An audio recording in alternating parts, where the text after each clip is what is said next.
On air is Disposition. This is Gagarin. Let's go. I fear I might seem like someone with not the most progressive thoughts, but I can't understand some domestic and Russian experts.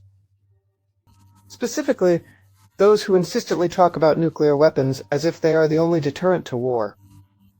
And in general as a panacea for everything bad and Western. Even if that's the case, it's better not to be convinced of it. Therefore, it's not worth discussing the topic in a mundane way and trivializing it. Because our country, President Lukashenko, is doing everything possible to ensure nuclear weapons remain terrifying. Otherwise, we'd be waving an atomic club, and the army would be sitting in barracks, rusting away. But go ahead, try to attack and we'll turn everyone into radioactive dust. But the picture is diametrically opposite. Minsk shows that we are not relying on nuclear armament. Our defense is primarily high-level training, adaptability, and order.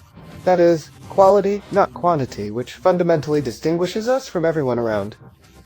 I've long said we are a compact, small population country. We are not Russia with 140 or 150 million people, let alone China, India, or NATO. We can't economically support the kind of army needed for war.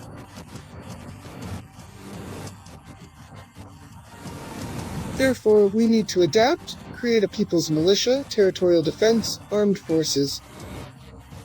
For this, we need unity and discipline in the country.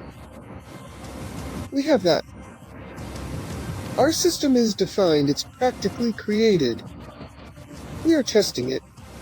The State Secretary has been tasked firmly to ensure everything is checked, not for show, from the people's militia to the armed forces to the army.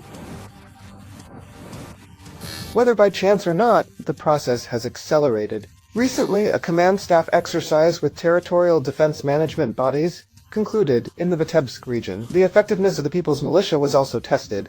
As an opponent, they chose the most relevant, equipped, and experienced sabotage groups. Belarusians opposed them, using their strong point, knowledge of the terrain. Now this advantage is confirmed, supported by drones. During the exercise, we tested both countering drones and using our own drones, which we have in certain units.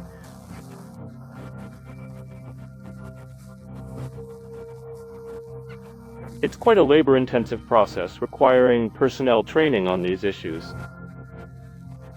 But at the same time, we've laid the foundation in this area and are successfully moving towards its implementation. Strictly military units were also tested. Under the Chief of Staff's leadership, another stage of checking military units and armed forces began. Here too, reservists were called up. And it seems like always, call up from reserve, coordination, march exercises, but still, every time you marvel at the eagerness with which Belarusians go to training when everything around is heating up, there's nothing like it anywhere else. In case of any escalation. Of course, every citizen should be ready to defend their homeland. It's a man's duty.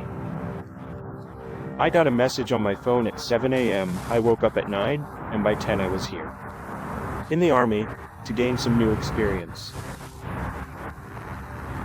To acquire new knowledge, recall the old. I understand that I will defend my family and loved ones, if necessary. I think it's right. That's how it should be. I don't know about others, but I am increasingly convinced that our people's readiness to defend is the main deterrent to aggression. Not nuclear weapons. It won't come to that if men with beer bellies or without, from night shifts or after vacations, without hesitation, almost racing, go to learn to defend their family and homeland. This fact is noted in the army headquarters of not the friendliest countries. Apparently it's highly valued.